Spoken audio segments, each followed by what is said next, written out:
ये जो हम चैप्टर पढ़ा रहे हैं पूर्ण संख्याओं पर चाराधार आधारभूत संक्रिया है। इसमें कुछ सवाल हमको पता चला है कि बच्चे नहीं लगा पाए हैं, तो उसी सवाल को आज हम बता रहे हैं। और ये सवाल लगाने के बाद ये चैप्टर पूरा का पूरा ख़त्म हो जाएगा और कल से हम अगला अध्याय शुरू करेंगे। तो बहुत ही अच्छे सवाल हैं, इसको ध्यान से समझिए और बड़ा मज़ा आएगा इसमें।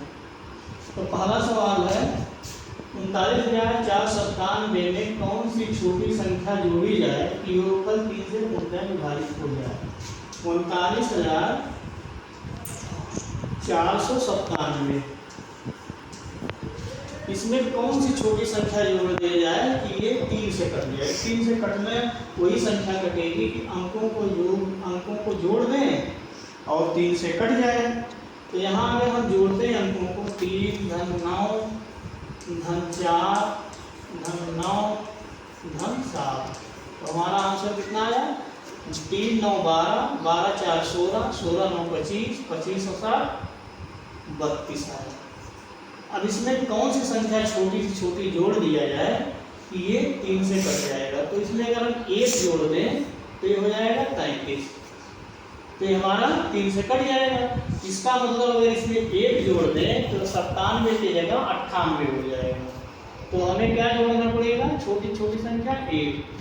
जब 1 इसमें जोड़ देंगे तो ये 3 से पूर्णतः कट जाएगा। तो हमारा आंसर आ गया 1। समझ आ गया।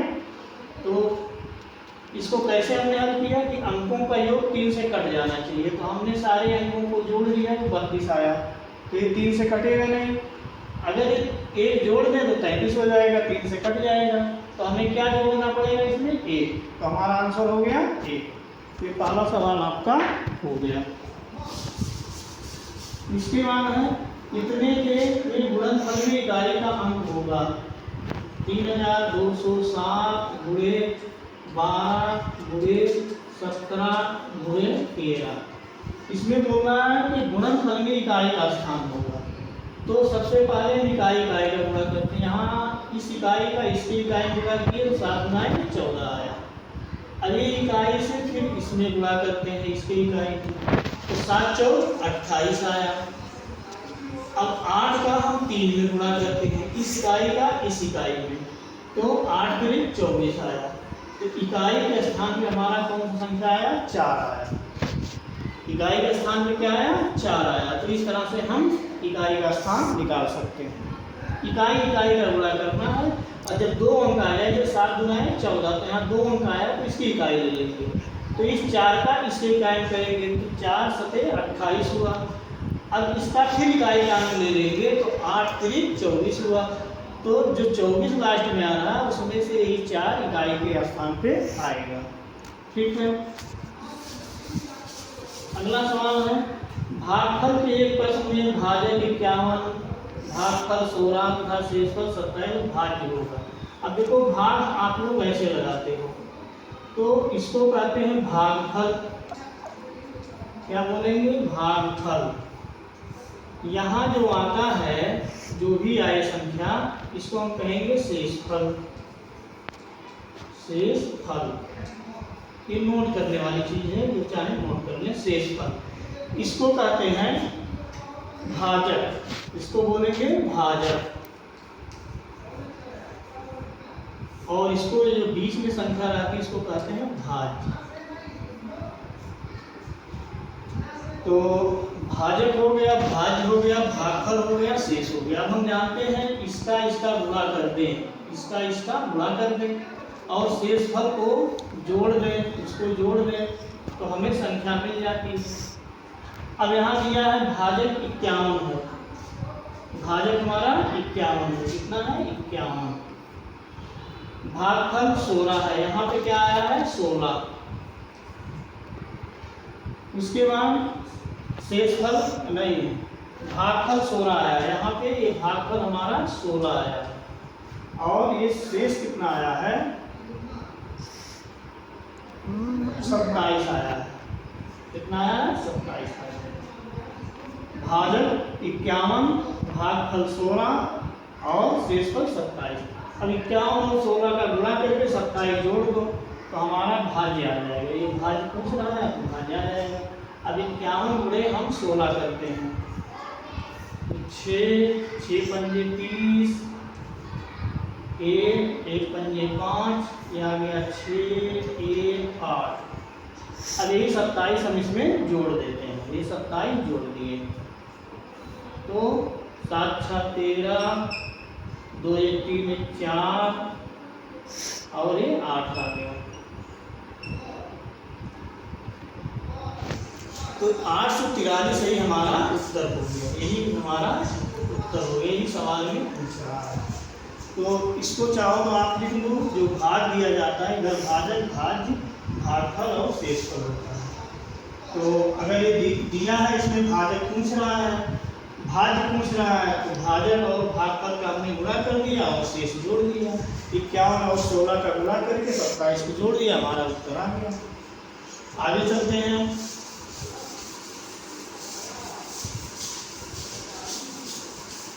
आगे चलते हैं। कौन संख्या 45 से पूर्णतः विभाजित होगी।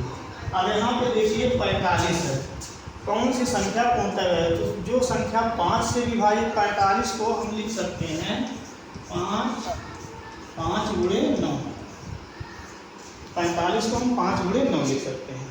5 से वो संख्या विभाजित होगी, 5 से जिसके लास्ट में 0 हो या 5 हो। और 9 से वो विभाजित होगी जो अंकों का योग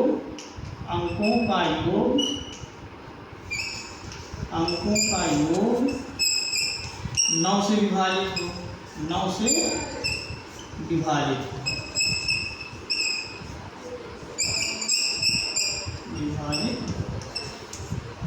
कितनी बात हमें समझ में आई? 5 से वो संख्या विभाजित हो जिसके लास्ट में 0 5 हो, 9 से वो विभाजित हो कि अंकों का योग 9 से विभाजित हो। इसी फार्मूले को इसको हम चेक कर देते हैं। देखो ये 0 है, 5 से विभाजित हो जाएगी। अब देखना है 9 से विभाजित होती है कि नहीं, तो अंकों को जोड़ते हैं। 1 और 8 9, 1 10, 5 15, 15 6 21, यानी ये नहीं होगी क्योंकि 21 9 से नहीं कटेगा। इसको देखते हैं 3 3 6, ये 5 से तो कट जाएगी, लास्ट में 5 है। अब 9 से देखते हैं 3 3 6, 1 7, 1 8, 4 12 और 12 5 17। तो 17 जो आया ये 9 से कटेगा नहीं, यानी ये भी गलत। इसको देखते हैं 2 2 4 8 12 6 18। तो 18 9 से कट जाएगा। बंद हो गया था कैमरा क्या? तो 18 9 से कट जाएगा और ये 0 है, ये 5 से कट जाएगा, तो हमारा ये राइट आंसर हो गया। ठीक, तो ये बहुत अच्छा सवाल है। इसको 9 से एक बार चेक कर लो और 5 से चेक कर लो। तो 5 से ये भी कटेगा, ये भी कटेगा, ये भी कटेगा, लेकिन 9 से अंकों के योग के आधार पे ये कटेगा, तो हमारा राइट आंसर ये हो जाएगा। अगला सवाल है, बहुत इंटरेस्टिंग सवाल है कि इसको जोड़ने के बाद 189 आता है। इस तरह से बनाया है, 6 स्टार है। उसके बाद इस तरह से स्टार 5 बना दिया, इसके बाद 4 स्टार बना दिया और नीचे हमने जोड़ा तो कितना आया 189। 189 इसको हमने अगर जोड़ा, अब यहाँ देखो 9 आना चाहिए, तो अगर हम 2 रख दें, 2 2 4 और 5 9 तो आ जाएगा। अब 2 अगर हम यहाँ भी रख देंगे, 6 2 8 4 12, तो 2 आएगा नहीं। अब हम कौन सी संख्या रखें? 3 रखें, तो 3 3 6 5 11, यहाँ 9 है, तो 3 भी गलत हुआ। यानी 1 भी रखें तो 1 5 6 1 7, 1 भी गलत, 2 भी गलत।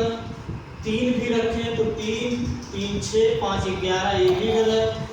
4 रखें तो 4 5 9 4 13, तो यहाँ 9 आया, ये भी गलत। 5 रखें तो 5 5 10 5 15, तो यहाँ 9 आया है, ये भी गलत। 6 रखें तो 6 5 11, 11 और 6 17, यहाँ 9 आया है, 17 के 7 आ जाएगा, तो ये भी गलत। 7 रखें तो 7 5 12, 12 7 19, तो 7 रखने पे 19 आ गया, हासिल 1 हुआ। अब 7 यहाँ भी रखेंगे तो 7 1 हासिल 6 7 7 14 4 18, यानी 7 रखने पे ये हमारा सही हो गया। तो हमें यहाँ क्या रखना होगा 7। तो देखो कितना बढ़िया सवाल है, इस तरह का भी सवाल कई और एक आध बार पूछा है। तो प्यारे बच्चों, ये चैप्टर अब हमारा ख़त्म हुआ और जो कठिन सवाल सारे थे प्रश्नावली से हमने बता दिया। अगला चैप्टर जो हम पढ़ाएंगे वो आपका भिन्न पे आधारित होगा। भिन्न माने फ्रैक्शन, और इसको बहुत ही अच्छी तरह से पढ़ाया जाएगा और बड़ा ही इंटरेस्टिंग चैप्टर है। तो अगले क्लास में हम भिन्नों को पढ़ेंगे। सम, विषम, भिन्न, मिश्र भिन्न क्या है, भिन्न से दशमलव संख्याएं कैसी बनती हैं, ये सब हम लोग पढ़ेंगे। तो आज बस इतना ही।